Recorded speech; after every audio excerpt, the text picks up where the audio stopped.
সংবিধান থেকে কোরআনের আয়াত বিসমিল্লাহ কেটে বাদ দিয়েছিল। বিসমিল্লাহ কোরআনের আয়াত, কথা বলেন ঠিক না রে ঠিক? এটা সহ্য হয়নি কেন? সংবিধানের শুরুতে বিসমিল্লাহ লেখা ছিল, ছিল না? তবে হ্যাঁ, ৭২-এর সংবিধান যেটা ওদের বাবাই তৈরি করেছিল ডক্টর কামালকে দিয়া, সেই সংবিধানে বিসমিল্লাহ ছিল না। ছিল ছিল না।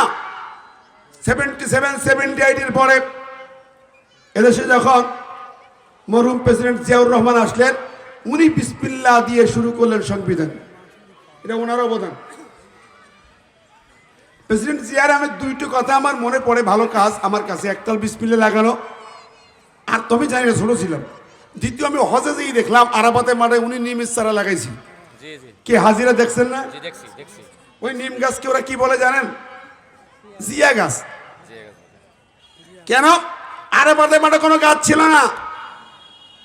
প্রেসিডেন্ট জিয়াউর রহমান প্লেনে করে 1 লক্ষ নিম চারা নিয়ে যায়,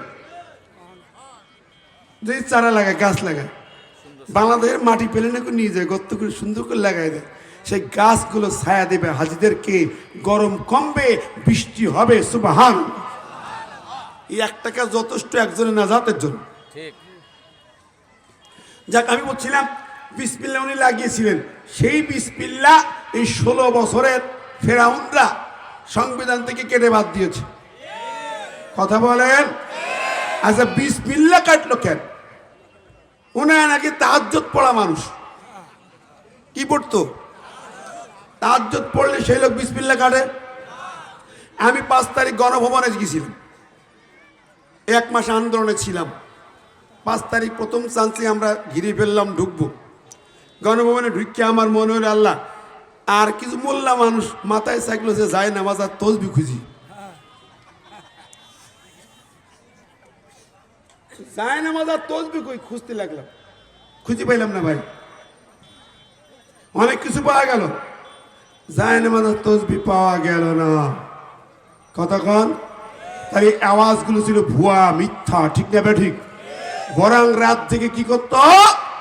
ভোট চুরি করতো, ভোট ডাকাতি করতো।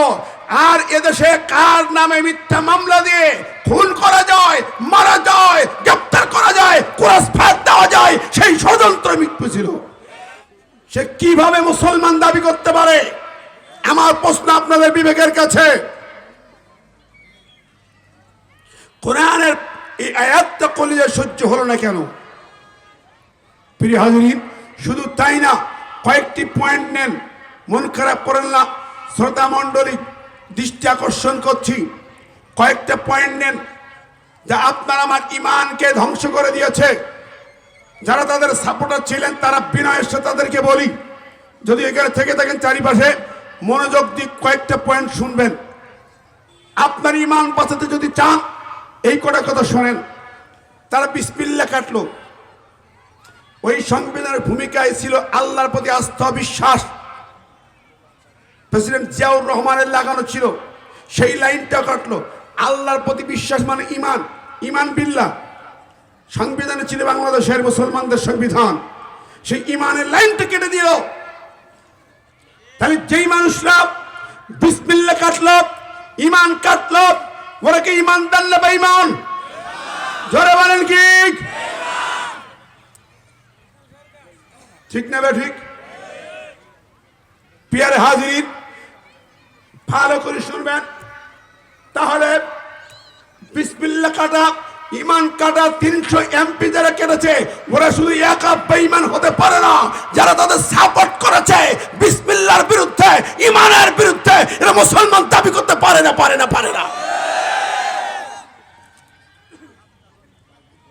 অতএব যারা গ্রামগঞ্জে আছেন, আপনার বিবেক দিয়ে চিন্তা ভাবনা করেন যে আপনার এখানে সাপোর্ট যদি থেকে থাকে, আজকে তওবা করা ফরজ।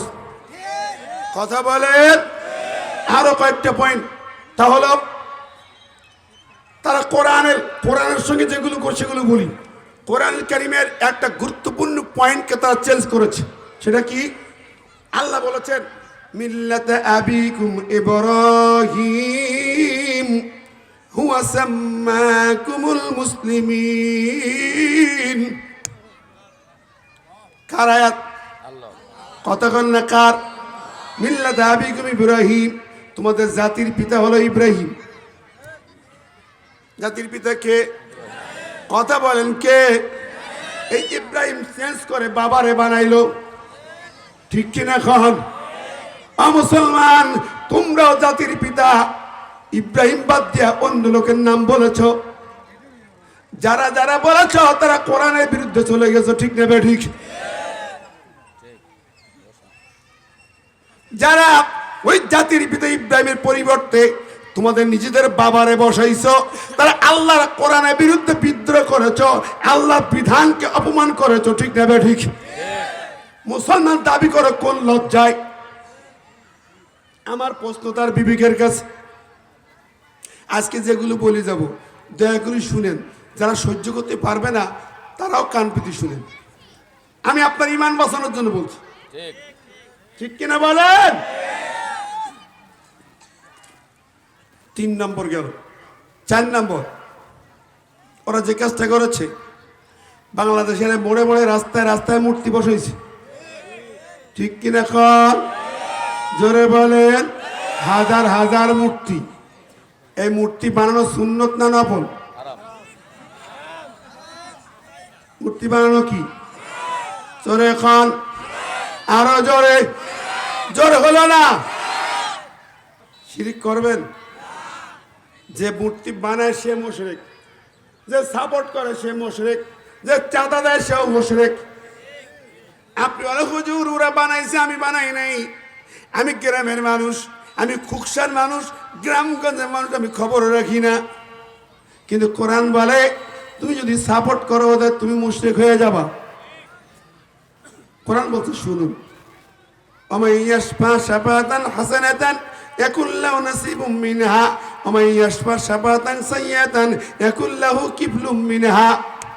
সূরাতুন নিসা 85 নম্বর আয়াত। আপনি যদি কোনো নেতাকে, কোনো ভালো দলকে সাপোর্ট করেন, তো ওই নেতার দ্বারা, ওই দলের দ্বারা যত ভালো কাজ হবে, আপনার আমলনামায় সব নেকিগুলো জমা হয়ে যাবে। পক্ষান্তরে যদি আপনি খারাপ নেতা, খারাপ দলকে সাপোর্ট করেন, তার দ্বারা যত খারাপ কাজ হবে সব গুনাহ আপনার আমলনামায় জমা হবে। কার কথা? জোরে কন না কার? আরো জোরে বলেন না কার? আমার ভাই বন্ধুরা, তাহলে সারা দেশে যা মূর্তি বানাইছে, এই দেশের মুসলমানদের ইমান ওরা ধ্বংস করেছে। কথা বলেন? রাস্তার মনে মনে বসিয়েছে, ইমান, তাদের ইমানকে 12 বাজায় গেছে।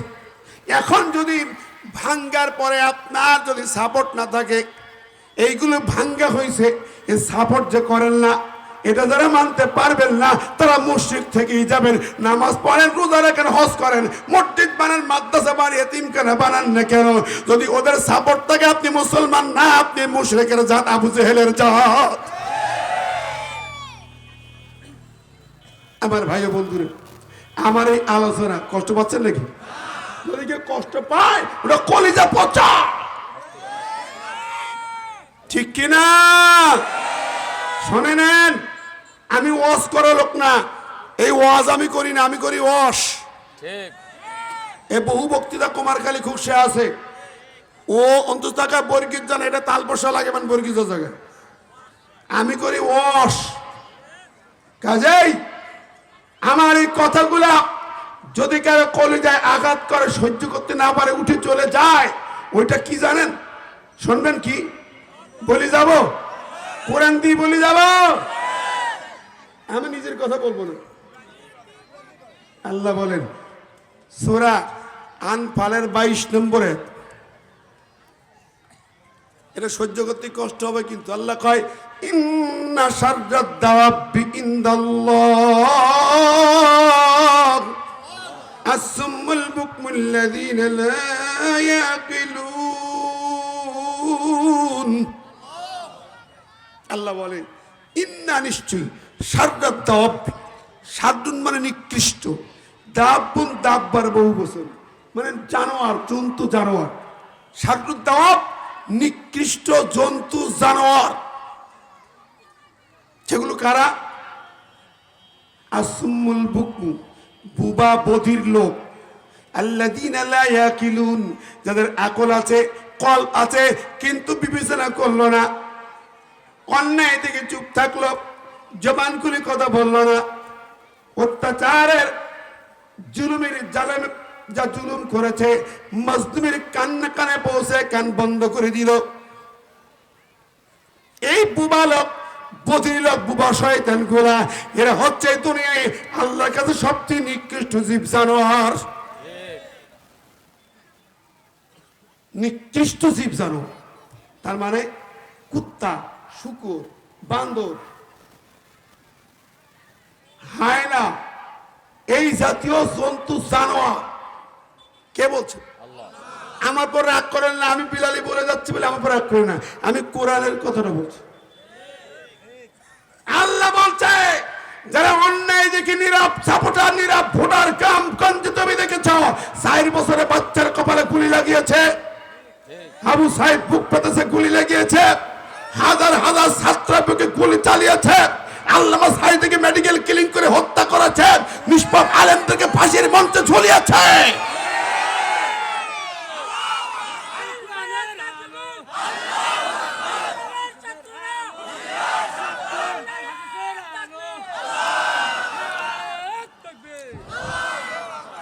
এরপরও তুমি নীরব, এরপর তুমি ওদের সাপোর্টার। প্রিয় ভাইরা আমার, এক মায়ের কান্না কলিজায় বাজে কতগুলো মায়ের কান্না। কথা বলেন ঠিক না ঠিক? এই মায়ের কান্নাগুলো কি শুনতে পান নাই? পেয়ারে হাজিরিন, আমার বুকের ভিতরে একটি যুবক মাথা রেখে কাঁদতেছে। প্র্যাকটিক্যালি যেই যুবকটিকে ধরে গ্রেপ্তার করে রিমান্ডে নিয়ে হাতের নখ কাঁচা, নখ প্লাস দিয়ে কাটতেছে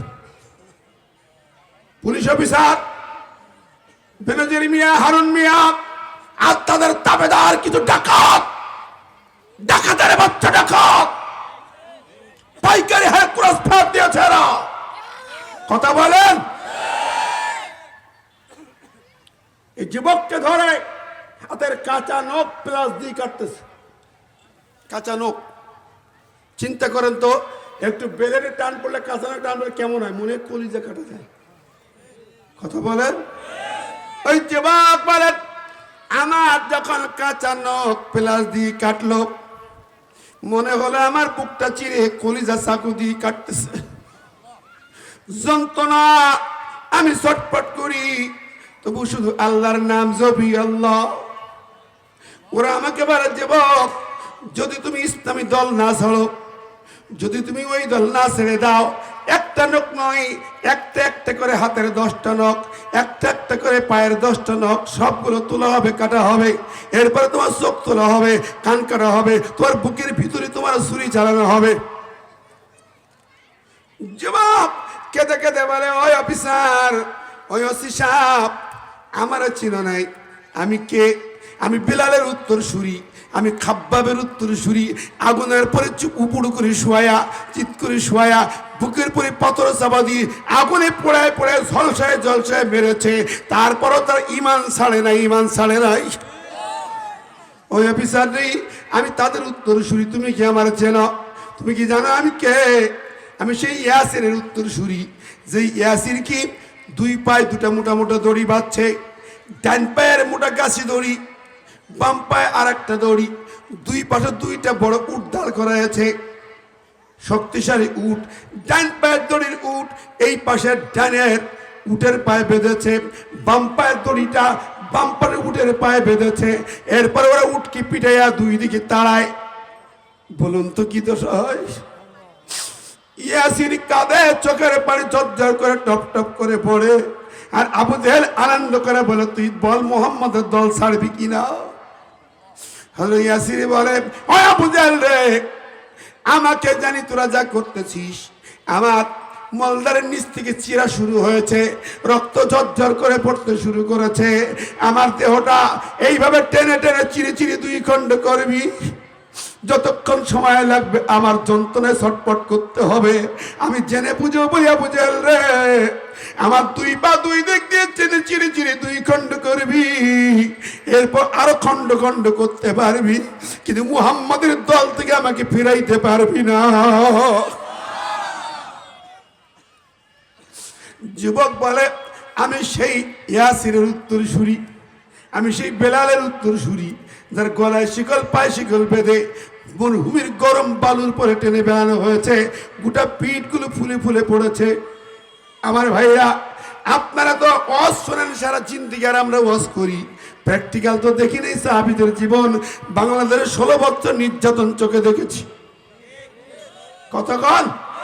ওই যুবক বলে, আমার কাঁচা নখ কাটতে কাটতে আর আমাকে পিটাইতে পিটাইতে একেবারে রক্ত ঝরঝর করে ঝরে আমাকে বেহুশ করে ফেলে দিয়েছে। উষ্টাই আমি জানি না। একদিন পরে আমার মা জননীকে ডাকা হয়েছে, আমার মাকে ডেকে আনা হলো। মা জননী আমার কাছে এলেন, আমাকে দেখে মা প্রথমে হাউমা করে কাঁদলেন। ওসি সাহেব তাকে বলেন, তুমি ওর মা? হ্যাঁ। শোনো, তুমি তোমার ছেলেকে ইসলামের দল থেকে ফেরাও, যদি না ফেরাও এই যে মারা হচ্ছে, একটা একটা করে নখগুলো তুলে ফেলা হবে, চোখগুলো তুলে ফেলা হবে, শরীর আঙ্গুলগুলো একটা গিরা গিরা কাটা হবে, শরীরটাকে টুকটো টুকটো করে কেটে তোমার সামনে দেখানো হবে। মা বলে, হে অফিসার। ওসি, কেন? তুমি যত বড় অফিসার আনো, আমি কে তুমি জানো না? আমি তো সেই মহিলা, যেই মহিলা মা সুমাইয়াকে অনুসরণ করে। মা সুমাইয়া কি চেনো নাকি তুমি? মা সুমাইয়া মক্কার জমিনের প্রথম শহীদ। তাকে যখন আবু জেহেল ধরে আনে, তার একটা যুবক ছেলে আম্মারকে দুই হাতে দুইটা শিকল, দুই পায়ে দুইটা শিকল, চারটা শিকল বেঁধে 4 খুঁটিতে বাঁধা হলো শিকলগুলা, তাকে উপর করে ফেলাইয়া পিঠের পরে লোহার হানটা দিয়ে পিটাইতেছে। সমস্ত পিঠ ফেটে যায়, পাগুলো ফেটে ফেটে হাড়গুলো ভেঙে ভেঙে যায়। যুবক ছেলেটি 17-18 বছর যুবক, বেহুশ হয়ে পড়ে আছে। সুমাইয়াকে ডেকে, সুমাইয়া, তোমার ছেলেকে মুহাম্মদের দল থেকে ফেরাও। সুমাইয়া বলে, আবু জেহেল রে, আমার ছেলে ফিরবে না, আর আমি ফিরাবো না, বরং আমিও মুহাম্মদের দলে যোগ দিয়েছি। জোরে বলে সুবহানাল্লাহ। আমার মায়েরা বলে শুনে নেন। সুমাইয়া যেই সময় এবার গ্রেপ্তার হলো, সুমাইয়াকে খুঁটিতে বাঁধা হলো, উল্টো করে ঝুলানো হলো। সুমাইয়া হাতের জামা পায়ের জামা ভালো করে বেঁধে নিল, উল্টো করে ঝুলাইয়া মারতেছে। তারপরে সুমাইয়া বলে, আবু জেহেল, আমি সেই সুমাইয়া, আমাকে মেরে মেরে বন্ধ করতে পারবি না। আমি মক্কার এমন কোন মহিলা নাই যার কাছে কালিমার দাওয়াত পৌঁছাই নাই। শোন আবু জেহেল, শোন, আমি সুমাইয়া এমন একটা নারী, আমি মুহাম্মাদের দলে শুধু কর্মী না, আমি কোরআনের কর্মী, আমি এমন একজন কর্মী। আমি আমার জীবনের স্বপ্ন দেখি, আমি শাহাদাতের, আমি স্বপ্ন দেখেছি আমার রক্তে মক্কার জমিন লাল লাল হবে। সুতরাং ও আবু জেহেল, আমাকে ফেরাইতে পারবি না, আমাকে মেরে মেরে রক্তাক্ত করে শহীদ করে দিবি, আমি শহীদ হয়ে যাব। আমার রক্ত কিয়ামত পর্যন্ত কথা বলবে, ইসলামের মধ্যে মুজাহিদদের জন্য অনুপ্রেরণা হবে। আমার মা বোনরা পৃথিবীর জমিনে জীবন দিয়া শহীদ হবে। আরে ওই মহিলা রংপুর দিনাজপুরের মহিলা, সেই মহিলাকে ওই অফিসারকে বলে, আমার ছেলেকে ফিরাইতে কোশ মিয়া, আমি কে তা তো চিনিস না, আমি সুমাইয়ার উত্তরসূরি। অফিসার রে, আমি জয়নাব আল গাজালির উত্তরসূরি। যেই জয়নাব আল গাজালিকে মিশরের মাটিতে গ্রেপ্তার করা হলো, এই তো 20 শতাব্দীর কথা, 20 শতকের কথা, মাত্র 65 বছর আগের কথা। জয়নাব আল গাজালি মহিলা ইখওয়ানুল মুসলিমিনের নেত্রী, তাকে গ্রেপ্তার করে তাকে মারা হয়, উল্টো করে ঝোলে ঝোলে রিমান্ডে মারা হতো। তাকে প্রস্তাব দেওয়া হলো, ইসলামের দল ছেড়ে দাও, তোমাকে মহিলা বিষয়ক মন্ত্রী বানানো হবে। ও থুতু নিক্ষেপ করেছিল। আল্লাহু আকবার। জয়নাব বলেছিল, আমি সুমাইয়ার উত্তরসূরি, এই জন্য তোরে থুতু নিক্ষেপ করলাম। আমার মা সুমাইয়া আবু জেহেলের প্রস্তাবে থুতু মেরেছিলে। সুবহানাল্লাহ। নারী সমাজ জাগলেই বিপ্লব হয়। বিংশ শতাব্দীর শ্রেষ্ঠ একটা মহিলা কর্মী, তাকে সামনে আনা হলো, কুত্তার ঘর দরজা খুলে দেখানো হলো। হিংস্র অনেকগুলো কুত্তা এইরকম দাঁত লম্বা করে আছে, 24 ঘন্টা কিছু খায়নি। ক্ষুধার্ত কুকুরের সামনে নিয়ে তার ভিতরে ফেলে দেওয়া হবে। হযরত যায়েনব আল গাযালি সঙ্গে সঙ্গে সিজদায় পড়ে 2 রাকাত নামাজ পড়ে যায়। সিজদা একটু লম্বা হয়ে গেল, খেতে খেতে বলল, আল্লাহ গো, ওগো মালিক, আমি শাহাদাতকে ভয় পাই না, আমি খুন হত্যাকে ভয় পাই না, ফাঁসির দড়িকে ভয় পাই না, আমার জীবন চলে যাবে, আমি তো শাহাদাত চাই। আল্লাহর নবী দোয়া করেছেন, আল্লাহুম্মা রযুকনি শাহাদাতান ফি সাবিলিক, আমিও দোয়া করি। কিন্তু মালিক রব্বুল আলামিন, আমার দেহটা সারা জীবন পবিত্র, আমার একটা চুল পৃথিবীর কোনো মানুষ দেখতে পায়নি, আমার চেহারা কেমন পৃথিবীর কোনো পুরুষ দেখতে পায়নি আমার স্বামী ছাড়া, আমার হাতের চামড়াগুলো কেমন তাও কেউ দেখতে পায়নি, আমার কণ্ঠের আওয়াজ পৃথিবীর সাধারণ কোনো পুরুষ শুনতে পায় নাই। ওগো মালিক, আমার দেহ কেউ টাচ করতে পারে নাই, আমার স্বামী, আমার সন্তান ছাড়া আমার গায়ের দেহ, আমার হাত পা কেউ টাচ করতে পারে নাই। ওগো মালিক, আমি পুত পবিত্র একটা নারী, আমি আমানতের খেয়ানত জীবনে করি নাই। আমার কোটা জবানটা 24 ঘন্টার ভিতরেই শুধু ঘুমের টাইম ছাড়া পুরো আমার জবানটা জিকিরে থাকে। ওগো মালিক, যেই জবান জিকিরে থাকে, যেই দেহ কোরআনের কথা বলে, যেই দেহ পর্দা আবৃত থাকে, আজকে ওই নাপাক কুকুর আমার দেহ খাবে, এটা আমার অপছন্দ হয়। আল্লাহু আকবার।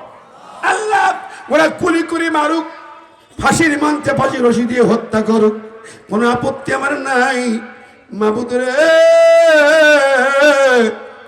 কিন্তু নাপাক কুকুরের খাবার আমারে বানাইও না। আল্লাহু আকবার। আমার ভাইরা, যায়েনব আল গাযালি সিজদায় কাঁদলো, এরপরে ওরা তাকে ধরে, সিজদা শেষ হলো। যায়েনব বলেন, আমি আর একটু লম্বা করতাম, কিন্তু ওরা ভাববে হয়তো আমি ভয়ে এরম দেরি করছি, এই জন্য দেরি করলাম না। আমি উঠে দাঁড়াইলাম, আমাকে ওরা জোরে ধাক্কা দিয়ে ঘরের মধ্যে ঢুকায় দেবে, দরজা ফাঁক করে দিল। কুকুরগুলা দেখলাম এরকম দাঁত উঁচু করে আছে। সেই দৃশ্য দেখে আমি, আমার চোখ সহ্য করতে পারে নাই, আমি চোখটা বন্ধ করলাম আর আল্লাহ তোমার নামের তাকবীর বললাম, আল্লাহু আকবার। জোরে করেন আল্লাহু আকবার। আল্লাহু আকবার বললাম, আর ওরা ধাক্কা দিয়ে ভিতরে ফেলে দিয়েছে, ওর দরজা বন্ধ করে দিল। আহারে কি নির্যাতন! এই নির্যাতন সহ্য করা মুসলমান ঠিক না বেঠিক? কথা বলেন বন্ধুরা আমার।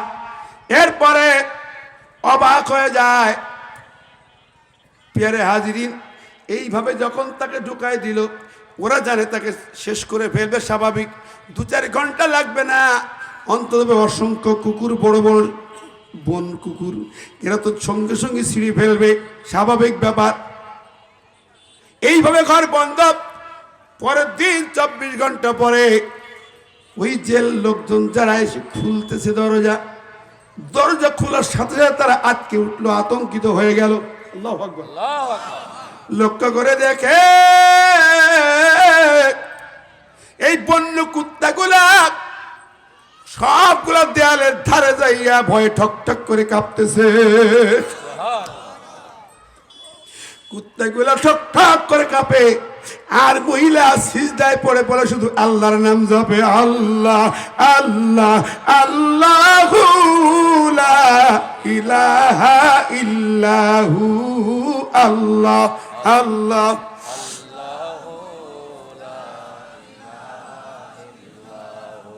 আমার ভাই বন্ধুরা, এই নির্যাতনের স্টিম রুলার সেখানেও চলেছে, আমার দেশেও চলেছে।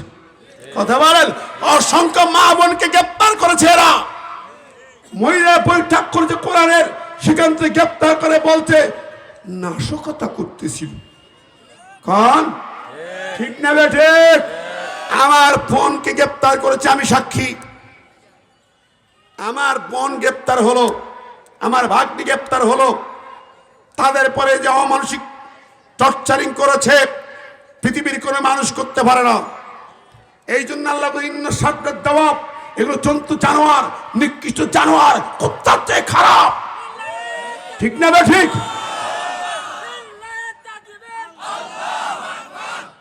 আমার ভাইরা, এই রকম নিষ্ঠুর নির্যাতন যারা করেছে এই দেশে, আপনি কি বলবেন তাদেরকে? মানুষ বলবেন না জন্তু জানোয়ার? আল্লাহ কইছে জন্তু জানোয়ার। কি রাগ করছেন নাকি ভাই? মন খারাপ করলেন? এই জ্যাকেটওয়ালা ভাই মন খারাপ করলেন নাকি? মন খারাপ করে চলে গেলে কি হবেন জানেন তো? সাবধান, যাইয়েন না, বসে বসে, রাগ করেন না। আমি যে কথাগুলো বলি প্র্যাকটিক্যালি কথা শোনেন। একটা হাদিস, মুসলিম শরীফ 5475 নম্বর হাদিস। আল্লাহ নবী বলছেন, ফানে মিন আহলিন নার লাম আরাহুমা, আমি দুইটা দল দেখছি ভবিষ্যতে আসবে, তাদেরকে আমার জমানায় দেখতে পাই না।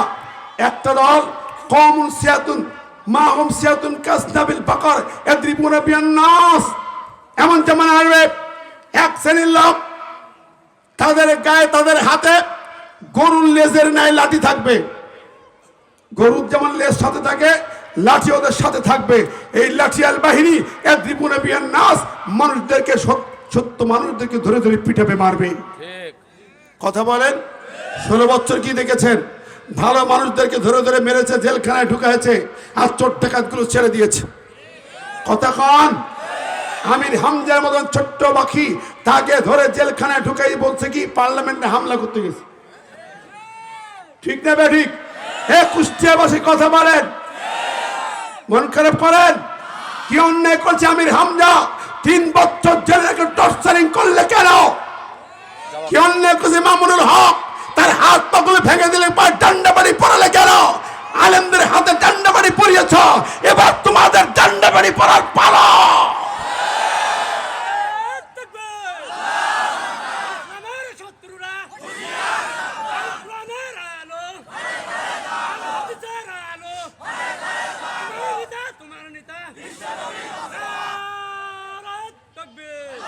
আল্লাহ বলেন সূরা আহজাবের 59-60 নম্বর আয়াত তেলাওয়াত করেছি, ভালো করে দেখেন।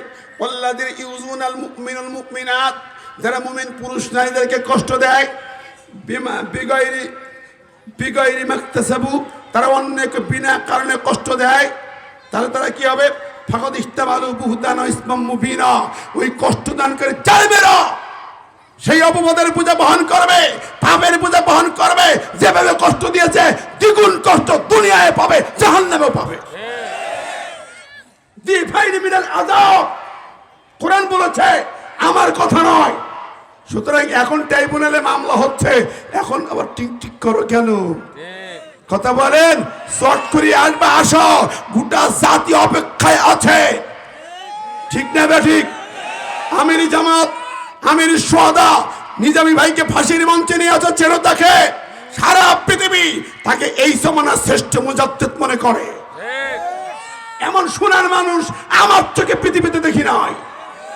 আমার জীবনে সাহাবী দেখি নাই, সাহাবীদের জীবন মুখস্থ করেছি, কিন্তু সাহাবী চরিত্রের মানুষ আমার কাছে আল্লামা নিজামী মরহুম। তার মুখে কোনোদিন কালো মুখকেও দেখিনি। রেগে কথা বলতেন না, কর্কশ ভাষায় কথা বলতেন না, কটু কথা বলতেন না। এবং তিনি, আমি তার খেদমতে সময় কাটিয়েছি। হাতে একটা মশা বসেছে, মশা মারেন নাই, সরিয়ে দিয়েছে। এটা মাছি মারেন নাই, এটা পোকা মারেন নাই, এটা পিঁপড়া মারেন নাই, আর তাকে মারেন হাজার হাজার খুনি। আশ্চর্য হয়ে যায়, তিনি মানুষের খুনি, ধর্ষণকারী, লজ্জা করে। এই জমিনে 5 বছর মন্ত্রী ছিলেন, সারা পৃথিবীর গোয়েন্দা বিভাগ একটি পয়সার দুর্নীতি খুঁজে পায় নাই, একটা জায়গায় স্বজনপ্রীতি খুঁজে পায় নাই। তারা বলেছে, পৃথিবীর গোয়েন্দা বিভাগ বলেছে, ইন্টারপোল সবাই বলেছে, এইরকম মন্ত্রীর যে দেশে হবে, সব মন্ত্রী এরকম হলে সোনার দেশ তৈরি হয়। কথা কোন ঠিক নেবে ঠিক? তাকে ফাঁসির মঞ্চে ঝুলিয়েছ, এখন তোমাদেরকে ওই মঞ্চে ঝুলতে হবে। এটার নাম কিসাস, এটার নাম কিসাস। আর আল্লাহর কোরআন কিসাসের বিধান জারি না হওয়া পর্যন্ত আমরাও ক্ষান্ত হব না। কথা বলেন ঠিক না ঠিক? আফগান কিসাসের বিধান জারি করেছে, কয়েক মাস আগে দেখেছেন আয়াজ নামের এক খুনিকে কিভাবে কিসাস দিয়েছে। আফগান সরকার, কোরআনের সরকার কোরআনের কিসাস জারি করেছে। কাবুলের জাতীয় স্টেডিয়ামের মাঝখানে ওই খুনিকে দাঁড় করিয়েছে, আর যাকে খুন করেছে তার সন্তান তার বিবিকে সামনে দাঁড় করিয়েছে। লক্ষ মানুষ স্টেডিয়ামে, একটু বুঝিস নাকি, চুপ করে যা। লক্ষ মানুষ স্টেডিয়ামে ভরা, সমস্ত টিভি চ্যানেল, সমস্ত সোশ্যাল মিডিয়া লাইভ দেখানো হলো, বলা হলো কিসাসের বিধান কোরআনের বিধান। ইন্নান নাফসা বিন নাফস ওয়াল আইনা বিল আইনি ওয়াল আনফা বিল আনফি ওয়াল উযনা বিল উযনি ওয়াস সিন্না বিস সিন্নি ওয়াল জুরুহা কিসাস। কিসাস হচ্ছে জানের বিনিময়ে জান, চোখের বিনিময়ে চোখ, কানের বিনিময়ে কান, নাকের বিনিময়ে নাক, দাঁতের বিনিময়ে দাঁত। যেভাবে আঘাত করেছে সেইভাবে তাকে মারুন, এটার নাম কিসাস। জোরে বলেন ঠিক না ঠিক? জোরে খান। ওই আয়াজের সামনে তার ছেলে মেয়ে স্ত্রীকে দাঁড় করিয়ে বন্দুক রিভলভার দেওয়া হলো, কোনটা নেবে মারো, ট্রেনিং দেওয়া হয়েছে। তোমার বাবার খুনি, তোমার স্বামীর খুনিকে তোমরাই বুক ঝাঁঝরা করে দাও। তোমার বাবাকে গুলি করে হত্যা করেছে, তোমরা গুলি চালাও। আমার ভাইরা, সারা পৃথিবী দেখেছে সেই গুলি চালানো, সারা পৃথিবী দেখেছে সেই শাস্তি।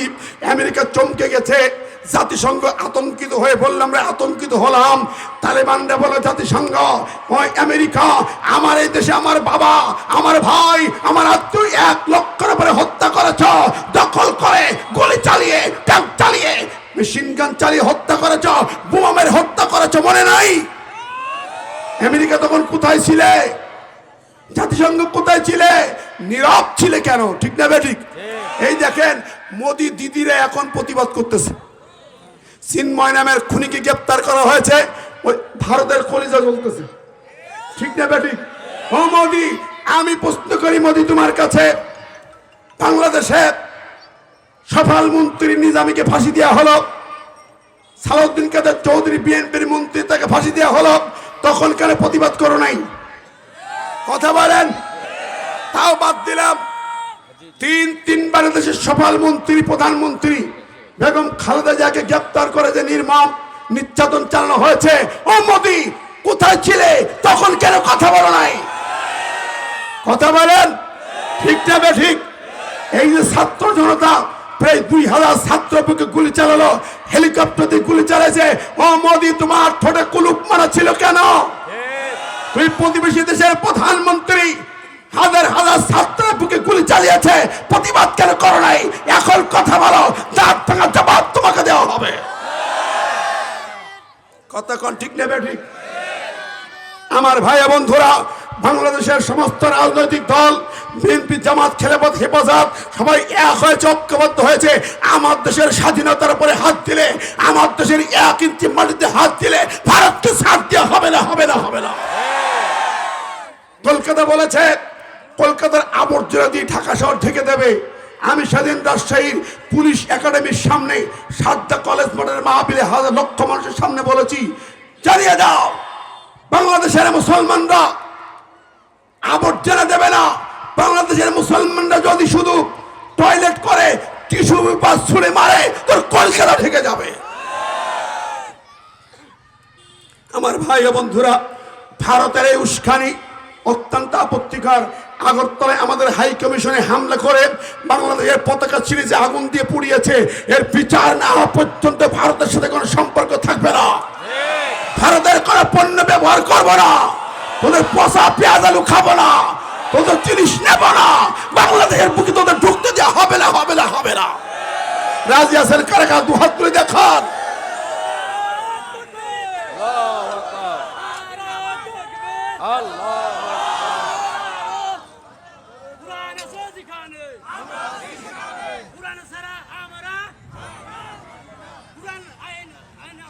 আপনারা সবার কথা স্লোগানে জোর হয় না ভাই, এইরকম স্লোগান দিয়ে কুষ্টিয়া চলবে না। খুকসা কুষ্টিয়াবাসী কি ব্যাপার, এরকম কেন?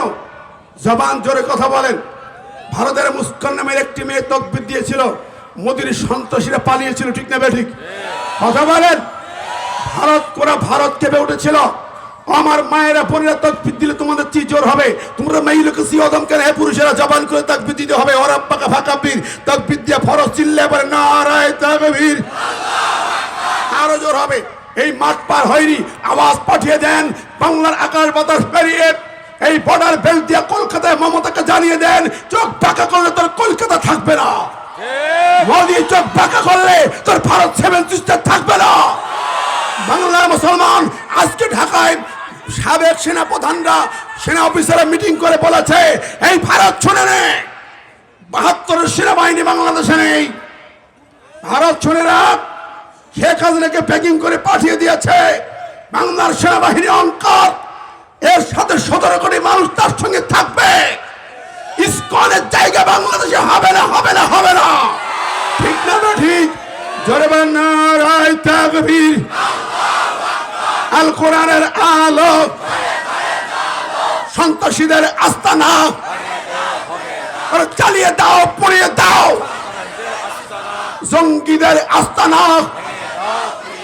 স্বৈরাচারের আস্তানা বাংলাদেশে হবে না। কি বলেন, রাজি আছেন তো? বলে ভাই আমরা ঢাকার রাজপথে মিছিল করলাম, আমরা ঢাকা বিশ্ববিদ্যালয়ে মিছিল করলাম। শোনেন, ওরা যা করে গেছে আরো তো বলা হয়নি। কথা সংক্ষেপে, এত সংক্ষেপে তো বলা যায় না। 3টার আগে তুলে দিলে আমি 4:30 পর্যন্ত বলতাম। এখন তো মাগরিব বিরক্ত, সামনে রাগ করছেন আমার কথায়। ওরা সেই বুবুজানটা কি করে গেছে দেখেন নাই? কি মেকআপ দিত, ওরে মক্কায় যাইতো কালো পট্টি বান্ধি, আবার কলকাতা যাইতো কি তিলক মাখতো। ঠিক না বেঠিক? কতক্ষণ? হ্যাঁ, রূপ কি আহারে। ঠিক না বেঠিক? ঢাকা বিশ্ববিদ্যালয় আমার নবী মোহাম্মদের নাম কেটে বাদ দিছিল, হাজী মোহাম্মদ মহসিন হল। হাজী কানা মোহাম্মদ কানা দেখিয়েছেন। তাই আমি বলছি, সেদিন বললাম, তোমরা গোসা না হও ভাই রে ভাই, কইতে গেলে লজ্জে ফিরা যায়। তোমরা গুসা না হও ভাই রে ভাই, কইতে গেলে লজ্জে মইরা যায়। ওরে মক্কাতে যাইতে বুবু কালা পট্টি বাঁধিয়া, আবার কলকাতাতে যাইয়া দিদি তিলক মাথায় দিয়া রে, তিলক মাথায় দিয়া। আর আমেরিকাতে সিসি ওই খ্রিস্টান কন্যাকে বুবু, ওই খ্রিস্টান কন্যাকে বুবু বৌমা বানাইয়া লয়, কইতে গেলে লজ্জায় মরে যায়। এই চরিত্র ছিল তার। ঠিক না বেঠিক?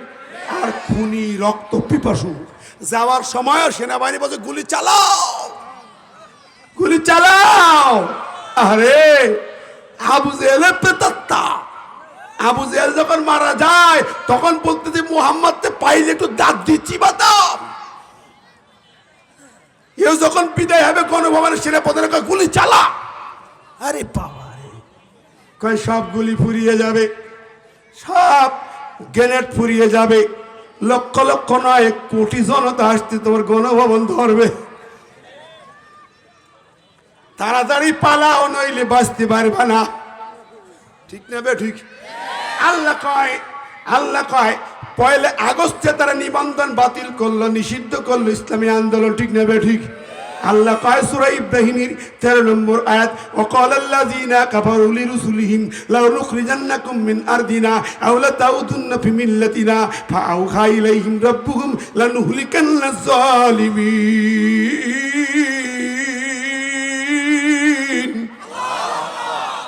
আল্লাহ কয় কাফেররা রাসূলদেরকে বলতো দেশ থেকে বহিষ্কার করে দেব, নইলে তোদের গোলাম বানায় ছাড়বো। আল্লাহ কয় আমি আল্লাহ ওহী করেছি লানুহলিকান্নাজ জালিমিন। নবী তাকিদ বলেন দারফেল মুস্তাকবিল মারুফ, ভবিষ্যতের ভাগ ব্যবহার, ফিউচার টেন্স আল্লাহ ব্যবহার করে কয় লানুহলিকান্নাজ জালিমিন। যুগে যুগে যত জালেম হবে মনে রাখিস, জালেমদেরকে আমি ধ্বংস করব, হালাক করব, খতম করে ছাড়ব। কথা বলেন? সুতরাং আমাদেরকে ঐক্যবদ্ধ থাকতে হবে। ভারতকে হুঁশিয়ারি শুধু দিয়েছি তাই না, এদেরকে বলতে চাই, ইউনূস সরকার, অন্তর্বর্তী সরকার, বাংলার 17 কোটি জনগণ তোমার সাথে আছে। এই গণহত্যাকারী, আমার ছেলেদের রক্ত চোষণকারী এই খুনি হাসিনাদেরকে বিচার হয়ে শাস্তি না হওয়া পর্যন্ত বাংলার জমিনে আমরা বসে থাকতে পারবো না। রাজি আছেন কিনা? ওদের শাস্তি কারা কারা চাই দু হাত তুলে দেখায়। আল্লাহ কবুল করুক।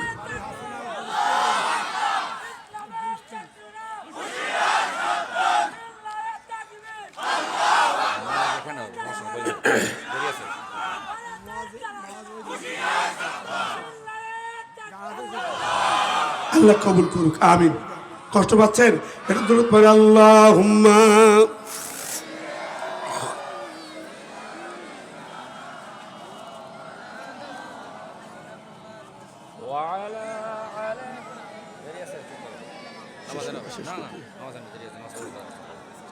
আমার ভাই বন্ধুরা, আমি বুঝতে পারছি যেহেতু সন্ধ্যা আর 2-5 মিনিট আছে, 10 মিনিট সর্বোচ্চ আছে, আমি কথা যে কথাগুলো বলছি আয়াতে বলেছি, যারা আল্লাহকে রসুলকে কষ্ট দেয়, যারা আল্লাহর নাম কাটছে, আল্লাহর বিরুদ্ধে কথা বলেছে, আল্লাহর সার্বক্ষমতার বিরুদ্ধে কথা বলেছে, আল্লাহর দিনের দায়ী আলেম থেকে ধরে ধরে মেরে মেরে জেল খাটিয়েছে হাজার হাজার, ঠিক না ঠিক?